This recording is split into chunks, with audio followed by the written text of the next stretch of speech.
il n'y a pas forcément que des bons souvenirs pour vous dans les salles de classe. Vous avez été harcelé. Vous allez raconter votre histoire ensuite, là, dans un instant, à des élèves qui vous attendent. Vous avez été harcelé. J'ai vécu ça, comme beaucoup d'enfants, et en fait, là, dans quelques instants, je vais aller parler avec 300 étudiants. Et cette idée d'aller parler à 300 étudiants dans une école, je la trouve plus terrifiante que d'aller chanter au Stade de France ou à Bercy, franchement. C'est quelque chose que j'ai vécu, c'est quelque chose que j'ai dû vivre avec, qui m'a isolé, parce que c'est ça la chose fondamentale avec l'harcèlement, ça isole.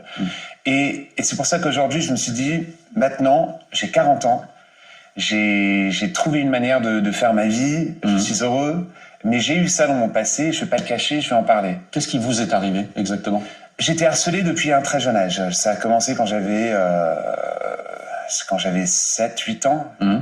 Et ça a évolué parce que c'était pas toujours la même chose. Au début, c'était pour mes fringues, c'était pour la manière que je m'habillais. Et après... On va parler de tes chaussures. Et c'était mes chaussures. C'était mes nœuds papillons. Parce que moi, je trouvais que c'était totalement logique d'aller à l'école avec des shorts et des nœuds papillons du même tissu. Mais des choses assez poétiques et excentriques comme ça. On peut rigoler, mais quand on a 8 ans, on rigole pas. Et ça a continué, c'est devenu de plus en plus sérieux. J'ai eu des problèmes même avec une prof. J'étais renvoyé d'école. Vous avez été son bouc émissaire aussi. Oui. Mais ça a continué même quand j'avais 13 ans, 14 ans, 15 ans, 16 ans. Et c'était tellement intense à l'âge de 14-15 ans que j'osais même pas sortir de la classe avec le reste de mes collègues de classe. Donc j'étais très seul et très triste par rapport à ce qui se passait. Je me suis enfermé et je me suis perdu dans la musique.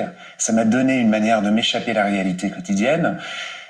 Et je me rends compte maintenant que, en fait, c'est pas nécessaire de se retrouver aussi isolé. Il y a une autre manière de le faire. Il y a une autre manière de gérer cette situation. Et d'en parler, c'est le premier step.